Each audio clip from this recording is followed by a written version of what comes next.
예, 여러분 안녕하십니까? 오늘은 지난 24년 5월 19일 133회 발승변형기술사 시험이 실시되었죠. 우리 여러 수강생들께서 요청사항이 있었습니다. 무엇이냐면 수강생들, 특히 정규반, 즉 기본서반을 다니시고 계시는 이 수강생들 입장에서 1교시 정도만 이렇게 간단하게 해설을 좀 부탁을 한다, 이런 말씀이 있었습니다. 이유는 뭐냐면 한 1년 정도 남짓 공부를 하더라도 실제로 시험에 나왔던 이 내용들이 우리 교재나 이런 우리가 알고 있는 또 수업 받았던 내용하고 어떻게 연관되느냐, 이 부분이 잘 이해가 되지 않는다, 이런 말씀하신 분들이 많이 계셨고, 또 저 역시도 처음 공부할 때 역시 마찬가지였었습니다. 그래서 여러분들의 입장을 좀 충분히 이해를 하는 그런 취지에서 1교시 문제는 저희 정규반, 즉 한 1년 정도 미만의 공부를 하신 분들, 이런 분들 입장에서 한번 설명을 한번 해 보도록 하겠습니다. 그래서 먼저 문제 해석, 도대체 무엇을 물어본 것이냐, 그 다음에 또는 문제에 대한 도대체 출제자의 의도가 뭐냐, 이런 것들을 좀 알아야 되는 게 좀 우선이겠죠. 자, 그 다음에 문제에 대해서는 우리 교재, 성배정공학, 전력계통공학, 발전공학, 여기서는 어떻게 서술되어 있는가, 이렇게 한번 보고요. 물론 모든 문제가 또 기본서에서 출제되는 건 아니지만 기본서 플러스 업그레이드 돼서 저희 학원의 논술반, 연구반, 이 강의 내용과 어떻게 또 중복되는지도 여러분들이 좀 궁금해 하실 것 같고요. 자, 그 다음에 이제 내용을 알겠다. 그런데 답안지에는 어떻게 서술할 것이냐, 또 이것도 역시 궁금사항이시죠. 그래서 한 3가지 정도의 내용을 가지고 여러분들께 한번 말씀을 드리고, 중간중간에 기본서를 어떻게 공부해야 될 것이냐, 이런 얘기도 한번 나눠보도록 하겠습니다. 곁들여서 이 답안지 작성법도 한번 말씀을 드려보겠습니다. 먼저 전체 문제 중에서 몇 문제를 내가 선택할 것이냐, 이걸 먼저 결정하셔야 되고, 자, 그 다음에 키워드, 그림, 표, 이렇게 복기라고 표현하는데 무슨 말이냐, 내가 문제를 선정을 했습니다. 13문제 중에서 10문제를 선정했는데 각 문제, 즉 선정한 문제에 대한 키워드, 그림, 이런 표, 이런 것들을 어떻게 정리할 것이냐, 이것도 역시 중요한 문제가 되겠죠. 그래서 이런 것들은 이제 문제지가 있으면 문제지에다 먼저 이렇게 막 낙서하듯이 작성을 해봐야 되겠죠. 자, 그 다음에 답안 작성 전에 답안지의 그림과 표 등의 배치를 위한 구성도 이렇게 해봐야 됩니다. 그림은 여기서부터 몇 줄 정도 그리고, 그 다음에 남은 공간에는 어떤 내용이 들어갈 것이냐, 뭐 표는 어떻게 할 것이냐, 뭐 이런 배치들을 전체적으로 한번 해봐야 됩니다. 그래서 이제 답안지 위에 키워드도 좀 작성을 하고, 그 다음에 답안지를 작성하면서 또 생각이 나는 것들은 또 키워드로 또 계속 추가해서 작성을 해놔야 되겠죠. 내가 1번 문제를 풀면서도 3번 문제, 4번 문제에 대한 키워드들이 계속 머릿속에 떠오를 수 있거든요. 그러니까 떠오르는 것들을 지우지 말고 바로 이제 답안지 맨 위에다가 이렇게 기록을 해두는 것도 아이디어죠. 자, 그래서 답안지 작성은 10점짜리 문제는 8분 내외에 작성을 끝내야 되고요. 그 다음에 답안지 구성, 키워드, 이런 것들은 1, 2분 정도 소요된다, 이렇게 보시면 되고요. 자, 그 다음에 이제 답안지 작성 시 이제 작성 순서, 이거는 이제 1번부터 13번 있으면 그 순서대로 하지 않아도 관계없습니다. 내가 제일 자신 있는 문제가 나왔다 그러면 그 문제부터 딱 풀기 시작하는 것도 이것도 괜찮습니다. 그래서 내가 뭐 예를 들어서 보니까 8번 문제가 자신 있다 그러면 8번 문제부터 딱 적어놓고 한 페이지로 완벽하게 딱 채우면 처음 들어갈 때도 모양새가 좀 괜찮죠. 예, 이렇게 좀 이해를 하시면 되겠습니다. 133회 1교시부터 먼저 간단하게 먼저 보고 어떻게 이제 작성을 할 것이냐, 또 무엇이 떠올 것이냐, 그걸 한번 얘기를 나눠보도록 하겠습니다. 1번입니다. 자, 전류와 자개와의 관계를 나타내는 암페어의 주요적분의 법칙에 대해 설명하라. 그러면 암페어의 주요적분의 법칙, 물론 이런 원리와 이론은 반드시 한 문제 정도 나오게 되는데, 이번에 133회에서는 주요조건의 법칙이 나왔네요. 그럼 주요조건의 법칙이 뭐였는지 먼저 생각해야 되겠죠. 주요조건의 법칙이 뭐였지? 그러면 정의가 뭐고, 관련된 이론식이 무엇이고, 그림이 무엇이 있을까? 그 다음에 어디에 적용할 것이냐, 뭐 이런 것도 생각해 볼 수 있는 이런 나름대로의 구성이 되어 있어야 되겠죠. 네, 그건 좀 이따 한번 더 보겠고요. 자, 수차 발전기와 터빈 발전기의 아래 항목에 대한 차이점을 비교하여 설명하라. 회전수 국수, 뭐 회전자 구조, 발전기 형식, 단락비, 출력 특성 이렇게 되어 있는데, 제가 수업 할 때 수차 발전기하고 화력 발전기에 대한 비교, 이거 우리 발전공학에 나오긴 합니다. 그런데 내용이 너무 부실하다고 했죠. 그래서 제가 별도로 만들어 드린 것을 가지고 저희 수업 시간에 이제 교환으로 이제 삼았는데, 그거 매우 중요하다. 그거 잘 숙지하셔야 됩니다. 이렇게 말씀드렸었죠. 자, 그 내용이 나온 거니까 그것도 한번 다시 보겠습니다. 자, 이런 것들은 말 그대로 주어진 대로 그냥 하나씩 풀어나가면 됩니다. 문제는 뭐냐면 이제 요 내용이 이제 잘 기억에 나느냐, 이제 이게 이제 과제가 되겠지만. 자, 그 다음 3번. 자, 항력형 풍차와 양력형 풍차의 동작 원리를 비교하여 설명하라. 이 신재생 에너지, 특히 이제 재생에너지. 재생에너지는 풍력과 태양광 발전인데, 둘 중에 하나는 이제 반드시 나오게 돼 있다고 했었고, 특히 요즘에 대세가 뭡니까? 이제 풍력 발전이 이제 대세니까, 당연히, 풍력 발전이 나올 것인데, 이 풍력 발전에 이제 항력형과 양력형이 뭐냐? 이게 또 좀 기억에 안 나실 수 있잖아요. 그래서 그것을 물어보는 아주 평이한 문제였던 것이죠. 예, 이 항력형과 양력형은 제가 수업 시간에 이제 말씀을 드렸었죠. 예를 들면은, 자, 풍차가 이렇게 구성이 됐어요. 풍차가 이렇게 구성되면 바람이 앞에서 이렇게 불어옵니다. 저한테. 그럼 어떻게 돼? 여기서 바람 받고 여기서 바람 받는데 서로 바람 받는 이 양이 다르죠. 그래서 어떻게 돼? 요렇게 회전한다고 그랬었습니다. 그래서 요렇게 회전하면 축이 어떻게 됐습니까? 축이 요 축이죠.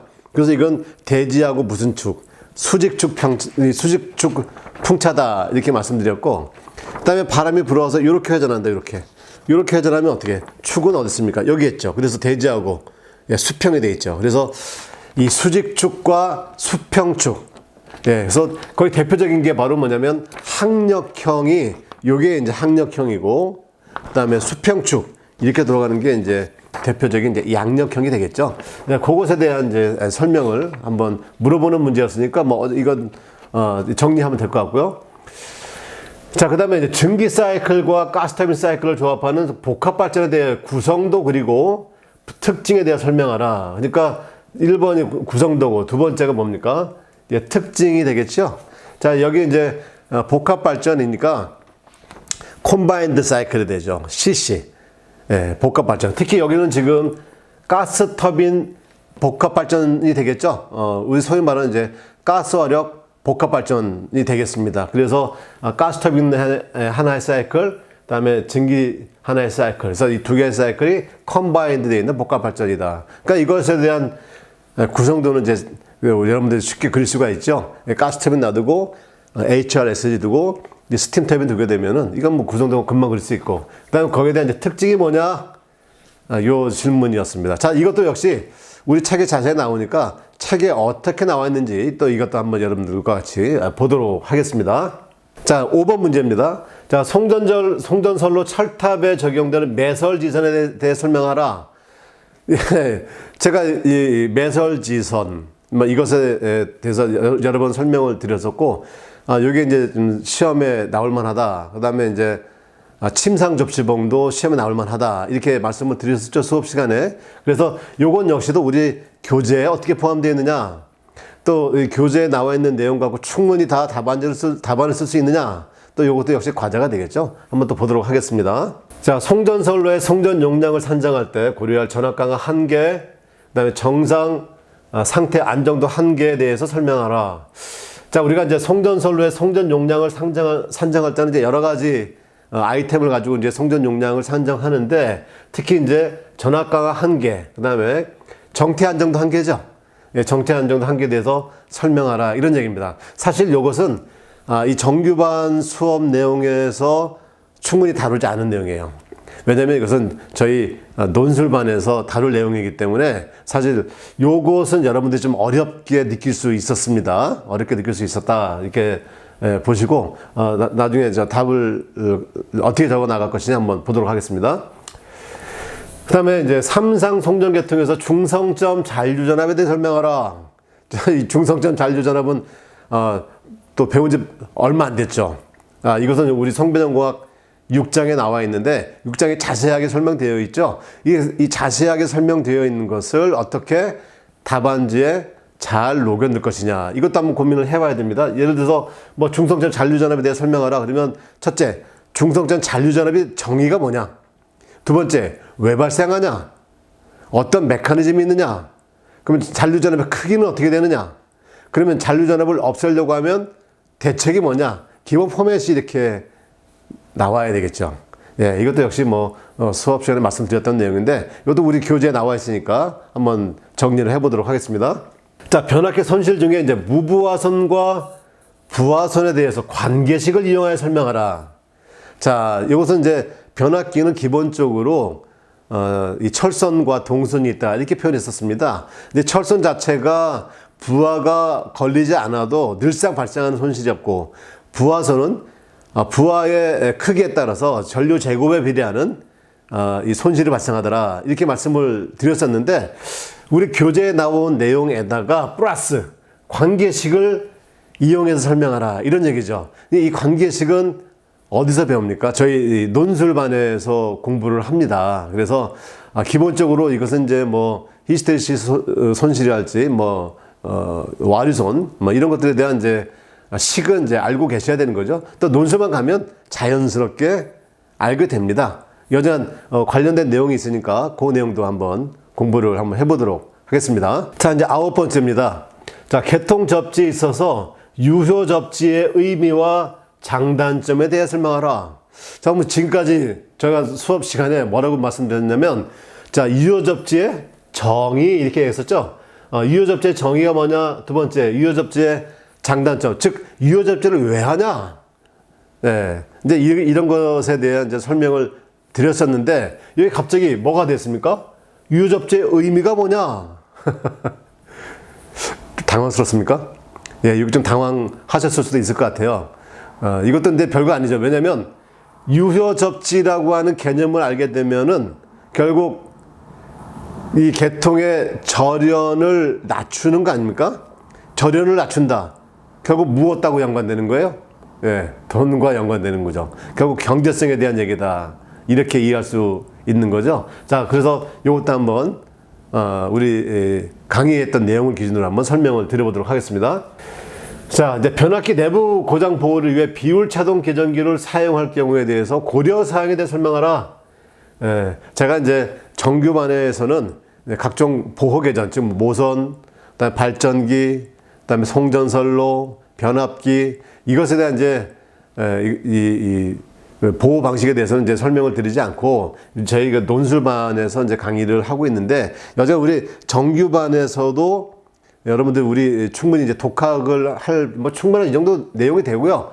논술반에 가면 아주 자세하게 설명을 하니까 이것도 우리 교재에는, 그럼 교재는 어떻게 표현이 되었을까? 그것도 내용을 한번 보도록 하겠습니다. 자, 이제 피뢰기를 피보호기기에 근접해야 설치하는 이유에 대해 설명하라. 자, 이것은 어디 나오는 겁니까? 예, 송배정공학 9장에 나오는 거죠. 이 9장은 이상전압이죠. 그러니까 계통에서 발생되는 이상전압, 즉 내부 이상전압과 외부에서 발생되는 외부 이상전압, 이 두 개의 종류인데 그 중에 어디에 해당되는 겁니까? 예, 외부 이상전압에 대해서 피뢰기의 제한전압을 기준으로 해서 계통의 절연을 하는데, 그 계통의 절연을 할 때 기본적인 이 제한전압 값은 존재하지만 변압기하고 피뢰기의 간격이 멀어지면 어떤 문제가 발생하느냐, 그걸 물어보는 거죠. 이것도 우리 교재에는 어떻게 나와 있느냐, 그 다음에 이것을 어떻게 정리할 것이냐, 이것도 한번 보도록 하겠습니다.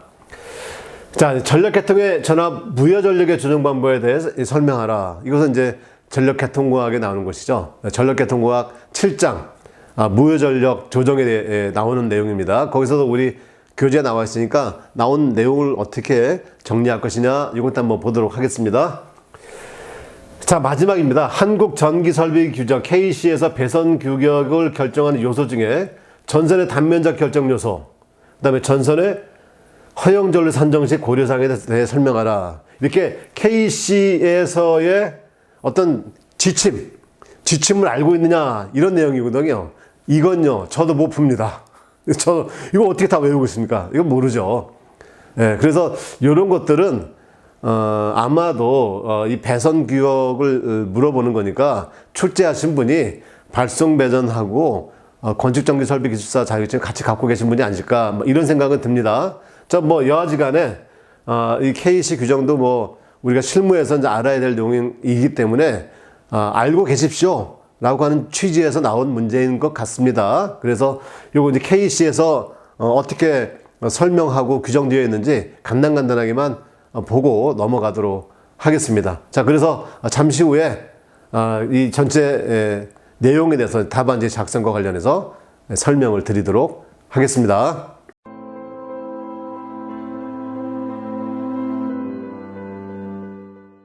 예, 이제 문제를 하나씩 이제 풀어보도록 하겠습니다. 자, 먼저 첫 번째 문제죠. 예, 전류와 자개와 관계를 나타내는 암페어 주해 접근 법칙에 대해 설명하라. 자, 암페어 주해 접근 법칙이 뭐냐? 자, 먼저 정의부터 떠올라야죠. 네, 전류가 이렇게 도체에 전류가 흐릅니다. 자속이 만들어지겠죠. 자, 그러면 이 자속이 만들어진다. 결국 이제 자개가 존재하는데, 이 폐회로에 대한 미소 구간에 자개가 존재하죠. 그 자개 H를 어떻게 돼? 이 폐회로를 따라서 전부 다 선적분하게 되면 결국 무엇을 구할 수 있다? 거기 도체에 흐르는 전류의 크기를 구할 수 있다. 이게 바로 암페어 주해 접근의 법칙이 되는 것이죠. 자, 요걸 이제 표현을 하게 되면 어떻게 됩니까? 이렇게 표현할 수 있죠. 자, 도체에 전류가 흐르면 그 주위를 회전하는 방향으로 자개가 형성된다. 자, 전류 주위에 형성되는 자개를 회전 경로, 즉 폐회로죠. 폐회로를 따라 일주하면서 적분하면 그 회전 경로, 폐의 회로를 주변으로 하는 원형 단면을 관통하는 전류 크기가 같고, 그 전류가 흐르는 도체 권수가 N이라고 하면 다음의 관계성리 반대 이런 암페어의 주해 접근의 법칙이라 한다. 그래서 이게 이제 정의가 되겠고, 두 번째가 뭡니까? 식이 되는 것이죠. 자, 거기에 여기 이제 C라고 하는 서클, 이걸 꼭 표현해 주시면 되겠고요. 자, 그 서클이라고 하는 것이 바로 요 인테그랄 요 표시가 되겠죠. 그래서 HDL은 NI다. 예, 이게 바로 이제 식이 될 것입니다. 자, 그래서 이제 도체 중심으로부터 그러면 거리 R미터 떨어진 지점에서의 자개, 그 자개의 색은 어떻게 구하면 되는 것이냐? 그게 바로 이제, 자, 요걸 적분하면, L에 대해 적분하면 이제 HL이 되는 거죠. HL. L이라고 하는 것은 뭡니까? 도체 중심에서 R미터 떨어진 곳에서의 거리. 이 L이 결국 뭐가 되냐? 2파이R 되겠지. 그래서 H2파이R은 NI. 그래서 H는 2파이R분의 NI다. 예, 이게 바로 이제 자개의 크기를 구하는 것이고. 자, 여기 이제 그림이 하나 빠졌네요. 그래서 항상 이런 원리와 이론을 물어보면 첫 번째가 정의, 두 번째가 관련식, 그렇죠? 세 번째가 이제 그림, 이렇게 표현해 줘야 되는데 여기 뭐 마땅한 그림은 없었어요. 그래서 아까 요것과 관련돼서 자, 도체 중심으로부터 R만큼 떨어진 거. 그래서 R만큼 떨어진 곳에서의 자개 H의 크기는 얼마냐? 요걸 이제 그림을 한번 들어가면 되겠고요. 네 번째가 바로 뭐냐면 이제 적용, 뭐 이런 것들이죠. 자, 여기서 이제 자개와 R과의 관계가 어떻게 되느냐. 요걸 이제 그림으로 하나 더 표현해 놓은 겁니다. 즉, 자개와 R은 어떻게 돼? 반비례 관계죠. 그래서 R이 커지면 커질수록 도체 중심에서 멀리 떨어지면 떨어질수록 자개의 크기는 줄어든다. 이제 이런 반비례 관계가 있다. 자, 요것을 그림으로 이제 하나 적용해 봤습니다. 그래서 이렇게 정리하면 이것은 뭐 무난하게 답안지 작성한 것이다. 이렇게 볼 수 있고요. 자, 이제 두 번째입니다. 자, 수차 발전기, 이제 터빈 발전기에 대해서 구분을 좀 해야 되는데, 제가 이제 수업 시간 어떻게 했습니까? 수업 시간에는 수차 발전기에 대해서 이제 기계적 차이점, 그 다음에 전기적 차이점, 이건 이제 설명을 드렸고, 이건 잘 정리를 해놔야 된다. 이렇게 얘기했었죠. 자, 그러면 이제 여기서 이제 회전수와 극수, 회전자의 구조, 그 다음에 발전기 형식, 이거 다 모아야 되는 겁니까? 예. 기계적 차이점이죠. 그래서 회전수는 어떻게 된다? 수차 발전기 회전수가 낮다. 그 다음에 기력 발전기, 즉 터빈 발전기는 회전수는 크다. 그래서 회전수가 크니까 극수는 어떻게 돼? 작아지는 거죠. 그래서 뭐 2극 내지 4극이 되겠고, 그다음 수력 발전은 회전수가 작으니까 극수가 많다. 이렇게 되는 것이죠. 자, 회전자 구조는 어떻게 되느냐? 회전자 구조는 수력 발전 경우는 이제 돌극형이다. 이렇게 됐죠. 극수가 많으니까. 그다음에 화력 발전 경우는 극수가 작으니까 이제 원통형이다. 이렇게 설명을 드렸었고요.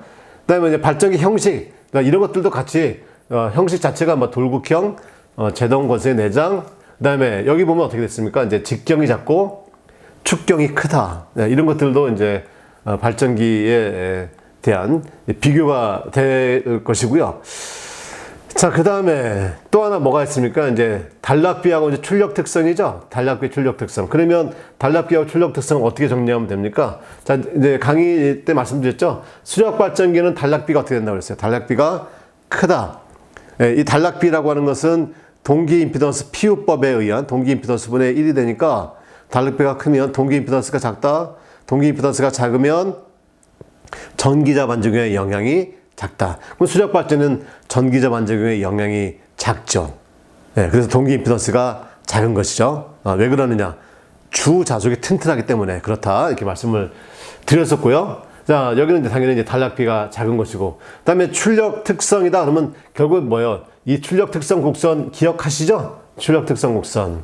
그다음에 이것은 우리가 일반적인 발전기의 출력 특성 곡선이다. 그러면 이렇게 90도에 대한 사인 90도에 대한 이제 출력이 되겠죠. 그런데 이제 수력 같은 경우는 어떻게 된다고 그랬습니까? 수력 같은 경우에는 여러분들 요식 기억하시죠? 예. 좀 어렵긴 하지만 요식 기억을 해야 된다 했었습니다. 그래서 원래의 요 식에다가 그 다음에 반죽이 하게 되니까 이렇게 어떻게 돼? 이렇게 찌그러진 값이 나온다. 그렇죠? 그래서 요거 이제 잘 기억하셔야 되고, 그다음에 지난번에 나왔었지만 요 뒤에 달라붙는 요식이 바로 뭐가 되냐면 이제 릴럭턴트 토크다. 그거 이제 설명을 드렸던 기억납니다. 릴럭턴트 토크 뭐 아니면 뭐 리액션 토크다 이렇게. 그래서 요 정도 이제 정리하면 이건 아주 무난하게 아주 답안지를 잘 정리한 것이다. 이렇게 볼 수가 있겠습니다. 그 다음에 세 번째죠. 항력형 풍차, 그 다음에 양력형 풍차의 동작 원리를 설명하라. 자, 이거 동작 원리 설명하라. 처음 난감하게 생각할 수 있는데, 아까 서두에도 말씀드렸지만 항력형과 양력형은 기억해 두시면 되죠. 항력형은 뭐예요? 바람에 대항하는 것이고, 양력은 어때요? 부양된다. 이런 얘기죠. 자, 우리 교재 보면은 우리 발전과학 541페이지에서 543페이지 돼 있는데, 이제 교재를 한번 갖고 와 봤습니다. 먼저 간단히 읽어볼까요? 자, 풍차의 동작 원리는 바람이 가지고 있는 운동 에너지를 항력이라든가 양력의 형식으로 이용하는 것이다. 자, 바람이 불 때, 바람이 부는 힘에 대응하는 반작용으로 작용하는 것이 바로 항력. 이 경우의 항력은 바람의 동합이다. 이렇게 말할 수 있고요. 풍속의 제곱에 비례하고 수풍 면적에 비례한다. 그렇죠? 수풍을 많이 받을수록 항력이 커질 것이고, 바람이 많이 받으면, 바람이 세게 불면, 세게 부는 대로 어떻게 돼요? 제곱에 비례하는 힘을 받는 것이다. 이렇게 됐고. 자, 그 다음에 반원통을 그렸죠. 우리 이렇게 반원통. 자, 이 반원통에서는 오목면이 볼록면에 비해서 항력의 2배 정도로 되기 때문에 회전을 하게 되는 것이죠. 왜? 여기하고 받는 힘이 서로 같으면 어떻게 돼? 안 움직이죠. 그런데 어떻게 돼? 여기에 받는 힘이 얘보다 더 세니까 어떻게 돼? 이렇게 회전이 되는 거죠. 이렇게. 그래서 이렇게 이제 이 반원통을 기준으로 해서도 설명을 할 수가 있고요. 그래서 이제 양력하고 이제 비교해 보면 제가 항력형의 풍차는 바람보다 빨리 움직일 수가 없으므로 저회전으로서 그 효율은 최대 15% 정도밖에 되지 않는다. 그래서 이런 이제 항력형을 가지고 풍력 발전을 만드는 것은 바람직하지 않다. 뭐 이런 내용이 정리가 될 수 있겠고, 양력은 물체를 들어올리는 힘이다. 그래서 이 그림에 보이는 바와 같이 비행기의 날개처럼 생긴 풍차의 날개에 바람이 부딪히면 날개 윗면을 흐르는 공기는 아랫면의 공기보다 빨리 흐르게 된다. 예, 그래서 에너지 보존 법칙에 따라 속도의 제곱과 압력의 합은 일정하다. 어서 많이 들어봤죠? 예, 베르누이 정리입니다. 위치는 거의 뭐 대동소이하다고 보면 압력 에너지, 위치 에너지, 속도 에너지 합은 항상 일정하기 때문에 예를 들어서 요 위쪽이 이 그림 보시면 유속이 크면 압력은 낮겠죠. 그다음에 여기는 어떻게 돼? 유속이 작으니까 압력이 높죠. 그래서 압력이 낮은 데서 높은 데로 이렇게 떠받치는 힘이 발생이 되더라. 자, 요게 바로 뭐가 되겠습니까? 이게 바로 원리죠, 원리. 이게 바로 원리가 되겠습니다. 자, 그래서 이제 정리하면 이런 말이 상당히 중요합니다. 자, 풍차 날개에 바람이 부딪히기 시작하면 날개에 바람이 부딪히기 시작한다. 그럼 뭐예요? 이제 아까 추력 그랬죠. 미는 힘이야. 그러니까 바람에 밀려서 항력에 의한 회전을 시작하고 회전하게 되면 그다음 어떻게 되는 거예요? 양력이 작용하는 거죠. 그러니까 우리가 이제 일반적으로 알고 있는 이런 이제 풍차 같은 경우에는 처음에 무엇이 항력이 그 다음에 회전하게 되면 그 다음에 무엇이 양력이 그래서 항력과 양력이 동시에 적용하는 게 우리 이제 일반 풍력 발전 형태다. 그래서 이런 내용은 반드시 들어가 줘야만 되죠. 왜? 항력과 양력이 서로 다른 개념이다. 이렇게 보시면 안 되는 것이고 같이 작용하는 것이죠. 그런데 항력만 이용하느냐? 아니면 양력만 이용하느냐? 근데 양력도 처음에 어떻게 된단 말이에요? 항력이 존재해야 된다. 이런 내용들이 이제 중요하고 자, 이제 이런 것도 이제 참고로 제가 이제 답안지에 넣었으면 좋겠다. 이렇게 해서 표현해 놓은 겁니다.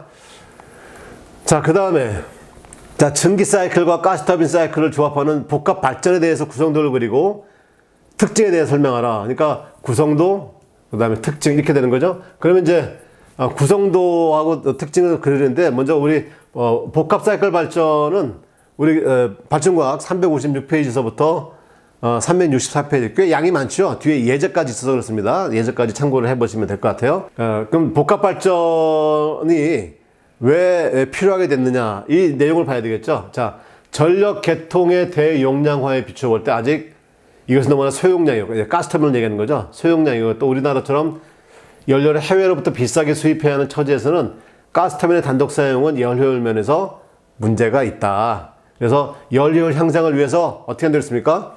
터빈 입구의 온도를 고온화하고 그 다음에 터빈 입구의 압력을 증대하고 터빈 출구의 압력을 낮춘다. 그걸 뭐라고 그랬어요? 사이클 압력비를 증대한다. 그 다음에 각종 기기들 여기서 보면 이제 압축기 터빈들 자체의 효율도 향상해야 되고 그 다음에 재사용 사이클의 채용도 필요하다. 자, 여기에다가 이렇게 하는 거죠. 요것만 하는 것이 아니고 여기에다가 뭐를 한다? 복합 사이클 발전을 도모한다. 그래서 이 복합 사이클 발전을 도모하니까 결국 이제 효율은 어떻게 돼? 효율은 더 증가하는 거죠. 그래서 요것이 바로 이제 효율에 대한 식을 유도하는 과정. 그래서 요 식 반드시 기억하셔야 된다고 했었죠. 예. 그래서 이제 주어진 첫 번째 문제가 뭐냐면 이제 구성도를 그려라. 그러니까 일단 구성도를 그려야 되겠죠. 구성도는 이렇게 이제 그려주고 이건 뭐 어려운 내용은 아닙니다. 구성도 그리고 구성도 그린 거에서 끝나면 안 되죠. 위에 있는 내용들을 좀 요약을 해줘야 될 것 같고요. 그 다음에 이제 특징을 설명하라. 자, 그럼 이제 그 특징을 설명하려고 하다 보니까 이제 우리 예제에 보면 가스터빈 발전의 동향에 대해 설명하시오. 이런 문제가 있습니다. 예제 11-2. 자, 이 가스터빈 이 자체도 어떻게 돼? 맨 처음에 첨드부하 증대에 대체한 전원. 왜?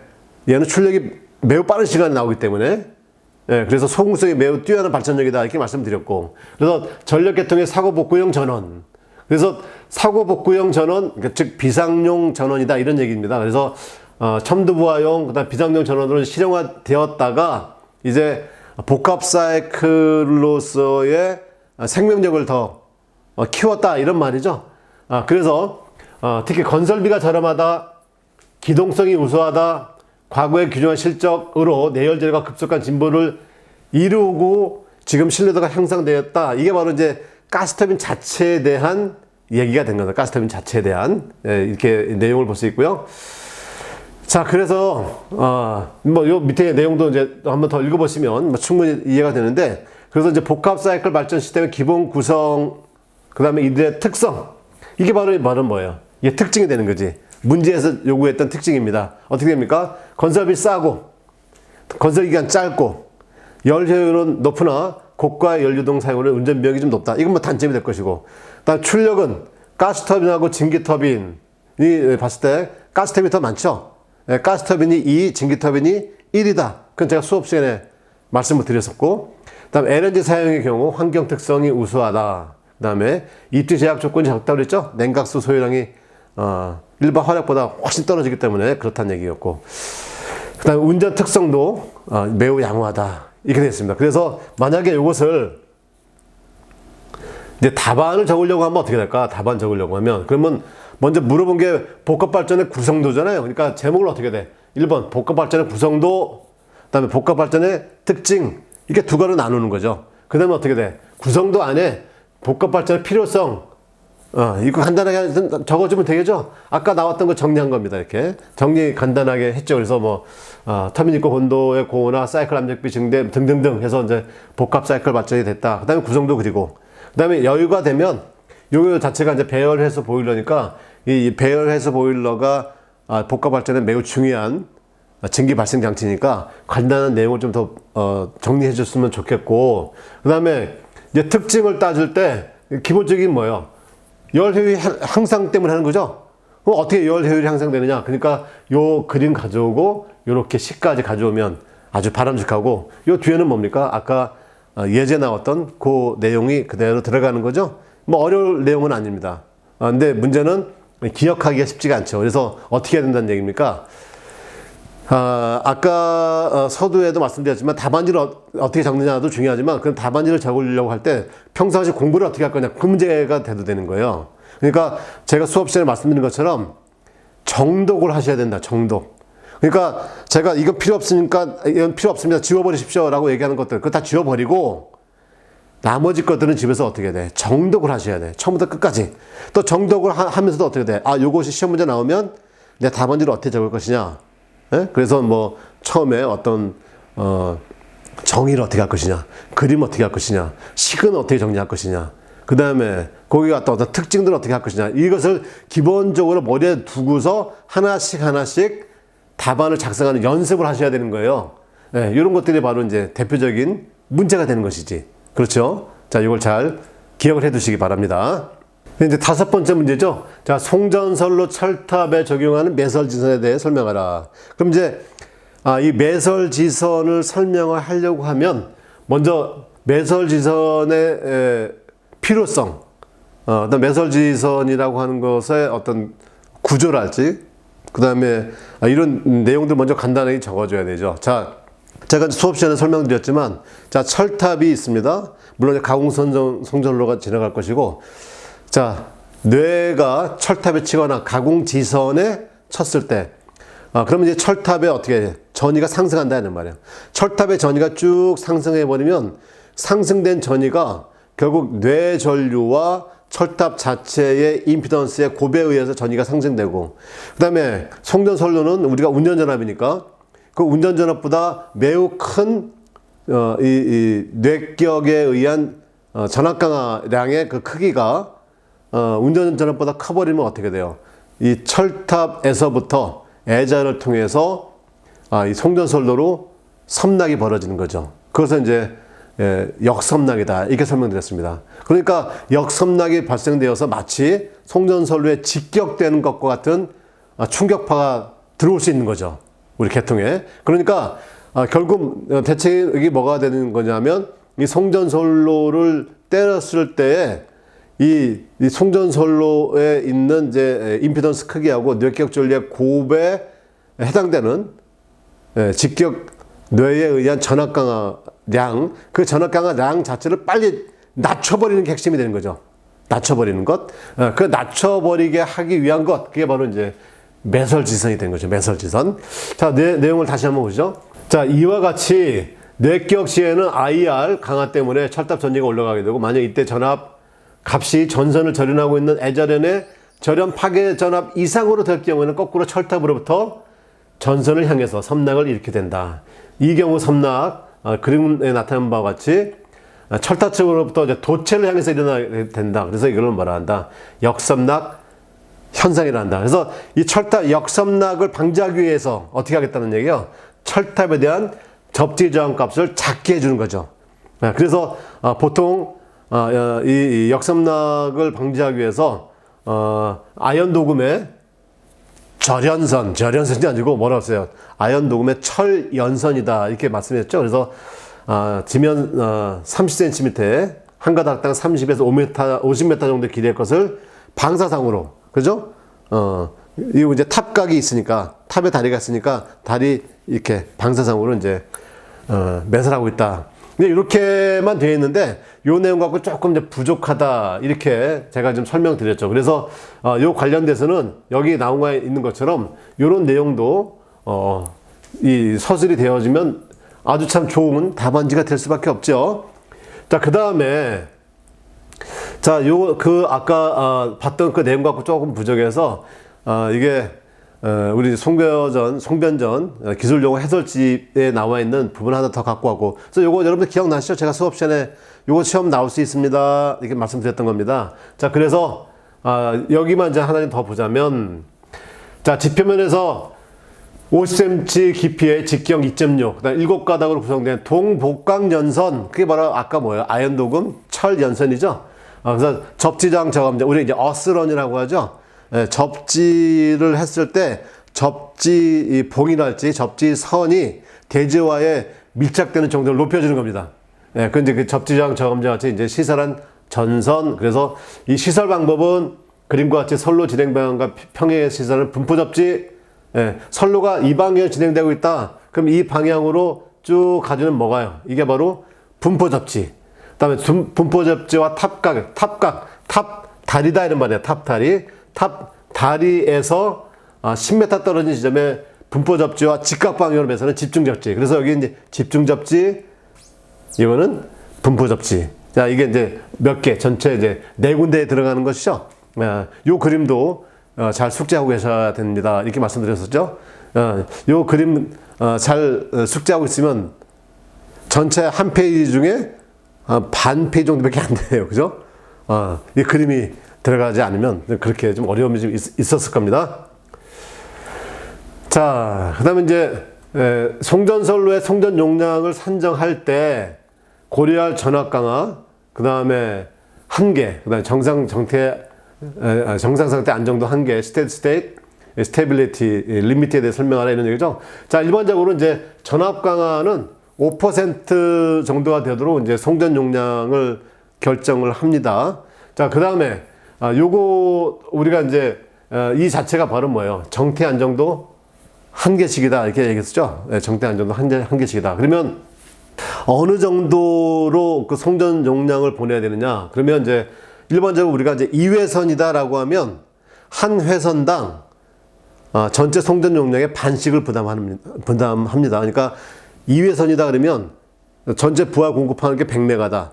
그러면 한 회선당 50메가. 왜 이렇게 하냐면 나중에 한 회선이 문제가 생기면 나머지 한 회선도 다 100메가를 보내줘야 되겠죠. 그러니까 평상시 운전은 50% 정도씩만 운전한다 이 말입니다. 그러니까 50% 정도 운전을 하려고 하니까 얘가 얼마가 돼야 됩니까? 계략 30에서 40도 정도, 30에서 40도 정도 되면 2분의 1보다 조금 더 커지죠? 2분의 1보다 조금 더 커집니다. 그래서 최대는 몇 도까지? 최대는 이제 45도는 넘지 마라. 이런 얘기입니다. 그러니까 평상시에, 이거 100을 운전한다고 하면 어떤 경우에는 반반 부담하면 50대 50이 되겠지만 조금 덜 부담하고 약간 더 부담할 수도 있겠지. 예. 그런 부분을 좀 얘기하는 것이고요. 그래서 가능하면 안정도는 30% 이상 정도가 되겠다. 그럼 안정도가 뭐냐? 그게 바로 뭡니까? 정태 안정 극한 전력의 지금 이제 우리 운전 용량, 즉 이제 부하 용량이 되겠죠. 요것의 차가 30%로 좀 이상 되었으면 좋겠다. 결국 뭐예요? 이건 정해져 있으니까 얘를 좀 낮췄으면 좋겠다. 이런 얘기 되는 겁니다. 그죠? 이렇게 이해하시면 될 것 같습니다.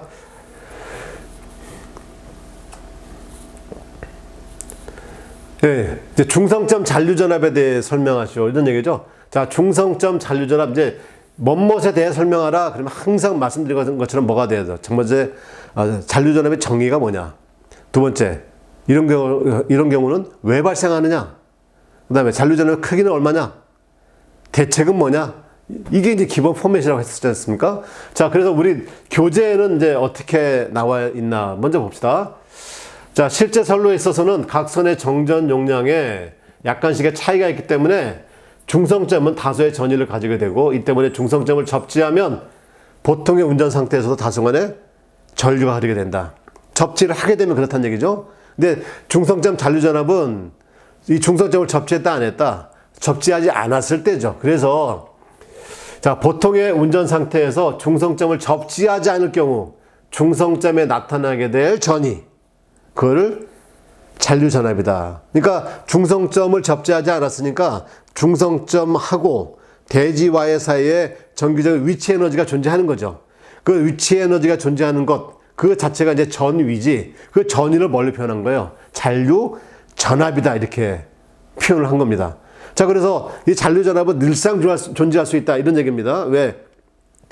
연가가 불충분하니까 대지 정전 용량이 다 값이 차이가 나니까 반드시 중성점에는 잔류전압이 존재할 수 있어요. 근데 이게 접질하게 되면 불평형 전류가 흐르게 되는 거지.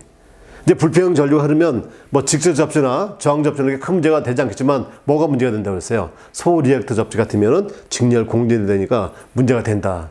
그렇죠? 이렇게도 설명을 드렸었습니다. 그래서 원인은 이제 정상 상태에서 송전선 연가가 불충분해서 삼상 각상의 대지 정전 용량이 불평형 이럴 때도 있고, 또 과도 상태, 아주 짧은 상태죠. 차단기 개폐가 동시에 이루어지지 않으니까 또 역시 C값이 서로 다르고, 또 어떤 경우 단선, 예, 한선 단선되면 세 개의 상의 C가 다 다를 수밖에 없는 거죠. 그러니까 결국은 다 C값이다, 이런 말입니다. 다 C값이고, 그 다음에 어떻게 기본적으로 이 그림이 들어가줘야 되겠죠.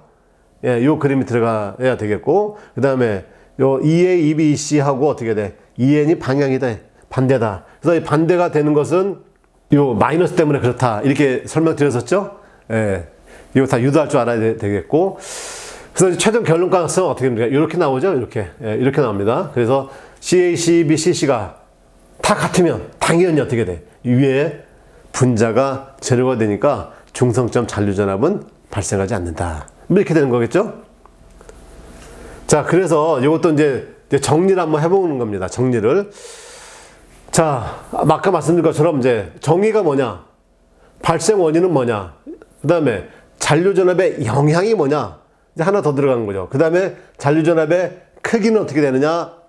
그 다음에 기본적으로 어떻게? 그림이 들어가야 된다고 하지 않았습니까? 그림 들어가고, 그 다음에 간단하게 유도하는데, 유도, 이 정도면 충분합니다. 아주 충분합니다. 이 정도면 아주 잘 정리해. 이게 바로 우리 교재에 나와 있는 거예요. 정리하고, 대책은 뭐냐? 이렇게 정리하면 되겠습니다. 그래서, 이 정도로 해서, 여러분들, 답안지 작성하면 아주 베스트가 되겠죠?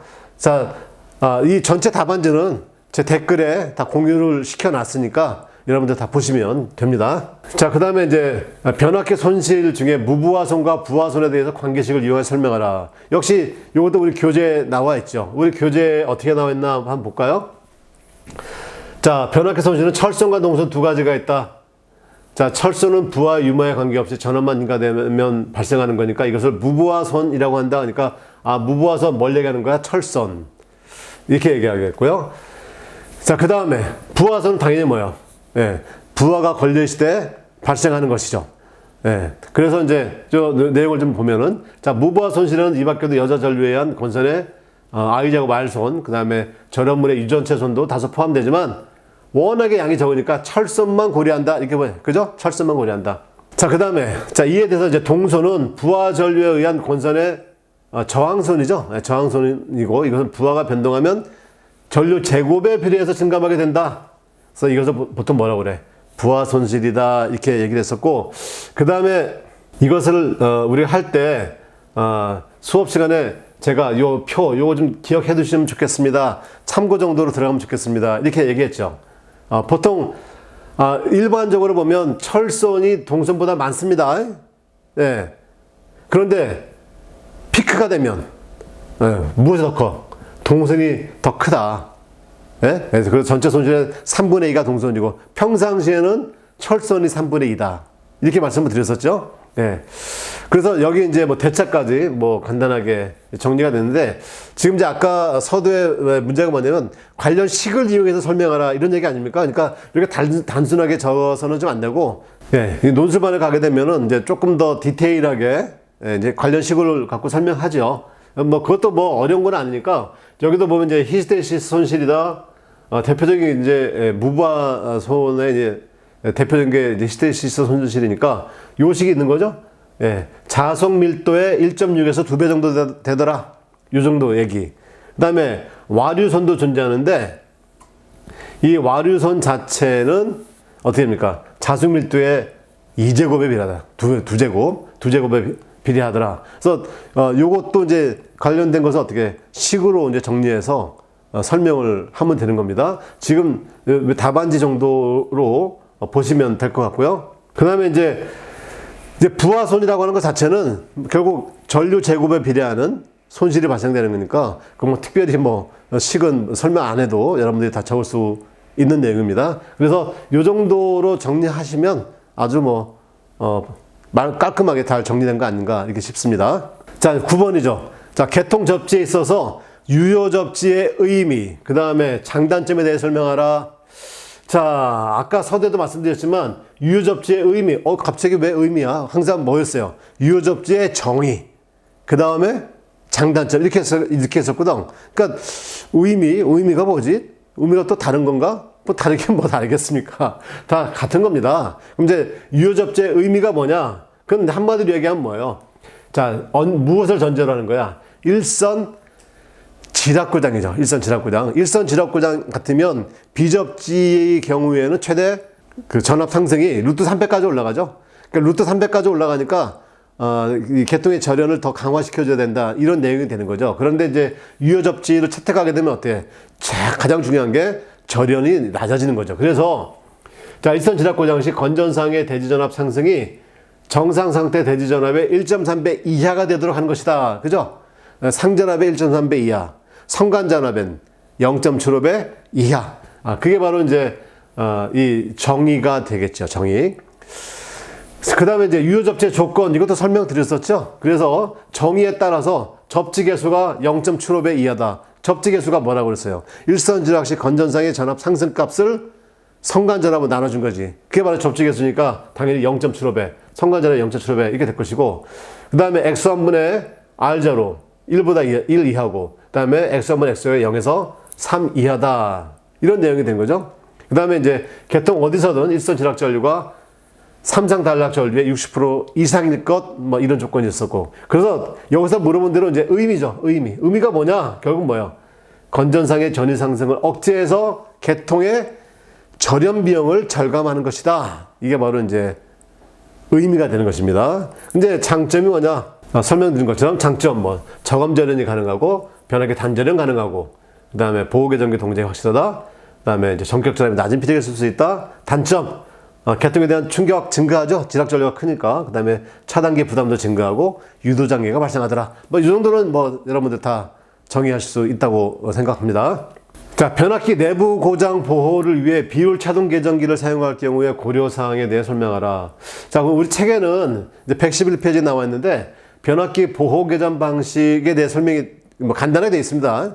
이제 논술반에서 아주 디테일하게 보호 계정 방식 할 때 자세히 설명하니까 제가 이제 수업을 하지 않는 내용이었다 말씀을 드렸는데, 자, 여기 이제 간단히 보면 변압기 외부 고장이 나더라도 저압직과 고압직에 들어있는 변류의 성격이 다르기 때문에 가령 단락 전류가 흘렀을 경우 포화에서 가까이 전류를 바꾸게 되고 이때 오차 전류가 발생해서 이것이 동작 코일에 흐르게 되죠. 그러니까 우리가 일반 차동 계정기를 쓰게 되면은 오동작이 발생한다. 오동작. 그래서 차동 계정기를 한 단계 업그레이드해서 어떤 비율 값이 나왔을 때만 작동을 해라 라고 하는 게 이제 비율 차동 계정기가 되는 거죠. 근데 그렇게 했을 때 결국은 이제 개통에 흐르는 전류의 크기는 CT가 검측을 하는 거죠. 계량을 하는 거기 때문에 결국 이제 CT와 관련된 여러 가지 문제점들이 발생할 수 있다. 이런 게 바로 이제 고려 사항이 되는 겁니다. 결국 이제 다 CT에 대한 내용이 되는 것이죠. 자, 그래서 여기도 보면 변압기를 운전할 때, 이제 투입할 때가 되겠지. 그럴 때 이제 여제 돌입전류도 커져서 이것이 개전기 오동작을 일으키는 원인이 되고, 그다음 이 돌입전류 파형에 또 고조파가 들어가 있어서 고조파에 의한 또 이제 감도가 좀 떨어지는 것이죠. 자, 그래서 이제 이런 뭐 내용들이 간단히 되어 있는데 실제로는 이제 여러 가지를 고려해야 되는데 결국 다 뭐예요? 다 역시 CT에 대한 내용이다 이렇게 보시면 되고, 먼저 여자 돌입전류를 위한 이제 오동작이 있죠. 그래서 그런 것들은 뭐 감도조합법, 고수파 억제법, 비대치파 저지법이 있고, 그 다음에 이제 CT 특성 자체의 불일치도 있습니다. CT 특성 자체의 불일치도 있고, 그 다음에 위상각차가 있는 거죠. 무슨 얘기냐면 변압기 1차 권선과 2차 권선과의 위상차, 그걸 뭐라고 합니까? 그 각변이라고 하죠. 각변이. 그래서 각변이가 발생을 합니다. 그러니까 1차가 델타다, 2차가 Y다 그러면 델타와 Y와의 각변이가 존재하죠. 그러니까 CT 자체도 어떻게 돼? 1차가 델타면 CT는 Y로, 2차가 Y면 CT는 델타로, 이렇게 해줘야 각변이에 대한 보정이 되는 것이지. 여전히 그런 내용들이 이제 이 비율 차등기를 사용할 경우에 이제 고려사항, 이거 아주 십적절히 잘 나오는 문제입니다. 예, 논술만 가시면 정리가 잘 되니까 그때 참고하시면 됩니다. 그 다음에 피레기를 피보호 기기에 근접해 설치하는 이유에 대해서 설명하라. 이제 기본적으로 자, 피레기는 내가 쳤을 때 계통에 이제 보호할 수 있는 이제 전압, 즉 설정된 전압으로 제한시키는 거죠. 설정된 전압으로 제한합니다. 그 제한을 했지만 그 제한된 그 전압 자체까지, 예를 들면 우리가 154 계통은 460kV다라고 가정했을 때 460까지 뇌의 전압의 크기를 줄였습니다. 줄였지만 얘는 이미 벌써 어떻게 계통에 들어갔어요. 계통에 들어갔기 때문에 이 계통의 절연은 이게 460kV로 기준에서 절연을 하는데, 문제는 뭐예요? 이 들어간 이 전압 자체가 이 송전선로하고 변압기의 임피던스, 이 특성 임피던스가 서로 다르지. 그러다 보니까 어떻게 돼? 여기서 또 반사, 그다음 피대기점에서 또 반사, 그 여기서 다시 투가, 이렇게 된 거죠. 그러니까 처음에 투입되었던 460kV가 변압기에 걸리고, 그다음에 반사, 투가 해서 또 변압기가 또 플러스로 이제 어태치 되는 거죠. 그러니까 변압기에 걸리는 전압이 점점 커지는 거야. 그러니까 점점 커질 때 얘를 얼마만큼 거리를 이격시켜서 이 반사에 의한, 반사와 투과에 의한 전압값을 제한을 시켜줄 것이냐라고 하는 것 자체도 중요하게 대두가 되는 것이죠. 자, 근데 그것이 우리 이제 최종적으로 정리하게 되면, 이렇게 최종적으로 변압기에 걸린 전압은 제한 전압하고 V분의 2 SL이다. 그래서 뭐 EA 플러스 EST 해서 요것에 관련된 이제 예를 설명하면 좋겠다. 이렇게 설명드렸었죠. 물론 이제 조금 더 좀 디테일에 나가면 이제 우리 격자도라고 하는 것도 기억나시죠? 격자도로 따져도 되지만 그냥 한마디로 얘기하면 이제 이렇게 요식 갖고 정리하면 됩니다. 요식도 요거 이제 논술반 가면 이제 조금 더 디벨롭을 합니다. 조금 더 디벨롭을 하니까, 디벨롭 하는 것은 이제 논술반에 가서 하시면 될 것이고, 우리 지금 정규반 수준에서는 얘를 어떻게 이해하면 될까? 그 이해하는 정도는 이렇게 보시면 되죠. 지금 보면은, 자, 가령 154 계통에서 피력의 제한 전압이 예를 들어서 597kV다. 그럼 변압기에 내습하는 진행파의 준도가 250kV/s 마이크로세크고, 진행파의 전파 속도는 얼마? 케이블이네, 보니까. 그죠? 150m/s 마이크로세크니까. 그럼 이때 피력의 설치 개수를 변압기에서 전방 30m 하실 경우에는 변압기에 걸리는 전압이 얼마냐? 그럼 얼마가 돼? 이렇게 식에 넣으면 697kV다, 이런 말이에요. 697kV. 그러면 변압기의 절연은 얼마보다? 697보다는 크게 만들어줘야 되죠? 변압기 절연은 697보다 크게 만들어야 돼. 그래서 예를 들어서 가령 700kV 했다고 가정하자고. 700kV. 그런데 얘를 이제 얼마로? 50m 전방에 설치하게 되니까 얼마가 돼버린 거예요? 764가 되는 거죠. 그러면 제한 전압은 597이고, 그 다음에 이 변압기의 절연은 700이지만 왕복에 의해서 얼마가 걸려? 764가 되니까 변압기의 절연이 깨지게 되는 거지. 그렇죠? 예, 그래서 이런 정도의 하나의 예를 들어서 설명하는 것도 매우 우수한 답안지가 될 수 있다. 예? 그렇게 여러분들 생각하시기 바랍니다. 자, 이제 12번이죠. 자, 전력 계통의 무효 전력 조정 방법에 대해 설명하라. 자, 우리가 이건 이제 전력계통공학의 무효 전력의 조정을 해서 353페이지서부터 한 두세 페이지 정도에 걸쳐 나오는 것이죠. 우리 책에 보면 무효 전력의 조정을 어떻게 한다고 해요? 첫 번째, 발전기에서 조정하는 방법이 있겠고, 두 번째, 무효 전력 보상 설비, 무효 전력 보상 설비를 통해서 조정하는 방법이 있겠고, 세 번째, 변압기에서 조정하는 방법이 있겠고, 물론 탭 조정하는 것이죠. 탭 조정하는 방법이 있고, 네 번째가 뭡니까? VQC죠. 자동 무효 전력 제어. 이 방식에 의해서 하는 방식들이 있는데, 그러니까 이 내용을 좀 기억을 하고 있어야 된다는 말이에요. 그래서 첫 번째, 자, 발전기에서는 이제 어떻게 조정하느냐? 이래서 수요단에서 멀리 떨어진 발전소, 수요단에서 멀리 떨어진 발전소는 이 무효 전력을 가지고 직접 전압 조정이 쉽지가 않다. 그래서 얘는 어떻게 돼? 역류를 지정해 놓는 거죠. 그래서 목표 역률로 운전하는 역류 지정 운전하고, 그다음에 수요단에 가까운 대용량 발전소는 발전단에서의 전압 조정이 미치죠. 미치기 때문에 얘는 이제 전압 지정 운전을 할 수 있다. 전압 지정 운전. 자, 그리고 이제 전압 조정 방법은 목표 전압, 그다음에 목표 역률을 시간별로 계통수에 따라 정한 시간 스케줄 방식을 적용한다. 그렇죠? 시간 스케줄 방식을 적용한다. 이제 이렇게 정리하시면 되겠고, 그 다음에 조상 설비, 무효 전력 조정 설비죠. 조상 설비에 의한 것은 어떻게 하느냐? 예를 들어서 전력용 콘덴서, 블로우 리액터, 얘는 이제 무효 전력 조정은 널리 사용되고 있고, 일반적으로 전력 수요가 많은 주간에는 병렬성 콘덴서가 투입되고, 무효 전력이 남아돌아 전압이 상승할 때는 션트 리액터를 투입하더라. 얘도 역시 어떻게 돼? 시간 스케줄을 정해놓고 투입, 개방하고 있다. 그래서 요 그림을 좀 숙지하셔야 돼. 요 그림은. 예, 그래서 이제 시간 스케줄에 따라서 이때는 션트 리액터가 투입되고, 또 이때는 병렬성 콘덴서 투입되라. 이렇게 이제 시간 스케줄로 하고 있다. 이렇게 돼 있고, 그 다음에가 이제 부하시 탭 절한 변압기에 의한 조정. 그래서 이제 우리 이제 LRT다 그랬죠. 로드 레이저 탭 체인저 이렇게 됐죠. 로드 레이저 탭 체인저. 그래서 부하시 탭 절한 변압기를 가지고 이제 직접 탭이 작동하는 거죠.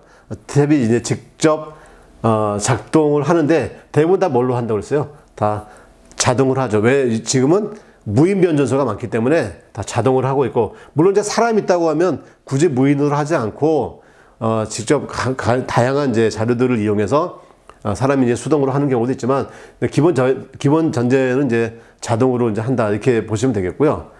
그래서 주로 배전용 변전소에서는 수용가의 도착 전압이 허용 범위에 들어가 있건 기준 목표 전압을 설정해서 탭 절한 시간을 결정하고 있고, 초과 변전소에서는 계통의 안정도 전력기기 과해자 허용 범위에 들어가도록 한다는 목표에 시간별 목표 전압을 정해서 운전하고 있다. 이렇게 돼 있고, 그 다음에가 이제 뭐가 됩니까? 이제 VQC가 되는 거죠. 전압 무효 전력 종합 제어 시스템을 통해서 이 전압 제어뿐만 아니고 전 계통의 모든 것들을 종합적으로 제어한다 이런 말이죠. 그래서 뭐 연계선의 유무효 전력 재료, 주요 지점의 전압, 무효 전력 등을 미리 정해진 감시점의 정보, 뭐 제어 대상인 발전기의 무효 전력, 조상 설비 투입 상황, LRT의 탭 위치 등의 정보에 의해서 감시점 전압, 연계선의 무효 전력 조류, 그런 이제 목표 범위 내에 유지하면서 송전 손실이 최소화 되도록 종합적으로 자동 제어하고 있다. 이 내용도 이제 기억을 해 두셔야 됩니다. 예, 마지막 13번 문제죠. 한국 전기설비 규정 KC에서 배선 규격을 결정하는 요소 중에 전선의 단면적 결정 요소에 대해 설명하고, 전선의 허용 전류 선정 시 고려사항에 대해 설명하시오. 이렇게 돼 있는데, 자, 요것은 이제 KEC에서의 규정이니까 이건 뭐 제가 특별히 설명할 내용은 아닌 것 같고요. 요거 보시면 이제 배선 규격, 전선의 굵기 결정 이렇게 있지 않습니까? 보면은 이제 전선의 단면적 결정 요소, 절연물의 최고 허용 온도 고려해라, 전압 강화 고려해라, 뭐 등등 쭉 나와 있습니다. 그래서 요 답안지하고 그 다음에 이 KEC 규정집 자체를 제가 같이 저 댓글에 올려놓도록 하겠습니다. 그러면 여러분들 보시면 뭐 금방 내용 안 쓰실 수 있는 거라 보겠고요. 자, 해보니까 어떻습니까, 여러분들? 막상 해보니까 그렇게 어렵게 다가오지 않는다라고 하는 걸 먼저 느끼셔야 됩니다. 그러니까 우리가 공부를 쭉 했기 때문에 한 내용을 가지고 이 정리하는 정도의 수준이구나, 이 정도 이렇게 느껴보시면 될 것 같고, 그래서 정말 이 기본서는 탄탄하게 해야 된다. 그래서 이 기본서만 가지고서도 내가 충분하게 얼마만큼 숙지되어 있다라고 하는 것을 알 수 있을 정도가 되어야 돼요. 예. 그래서 뭐 여러 번 얘기하지만 이 기본서 공부의 첫 번째, 두 번째, 세 번째, 네 번째, 다섯 번째도 바로 뭡니까? 정독입니다. 정독. 정독을 쭉 해 나가시면서 어떻게 답안지를 쓸 것이냐, 어떻게 포맷을 만들어 나갈 것이냐, 이런 것들을 계속 준비하고 고민하시면 합격의 날도 멀지 않다, 이렇게 말씀을 드리겠습니다. 자, 여러분들 오늘 고생 많이 하셨고 계속 열공하시기 바랍니다. 열공!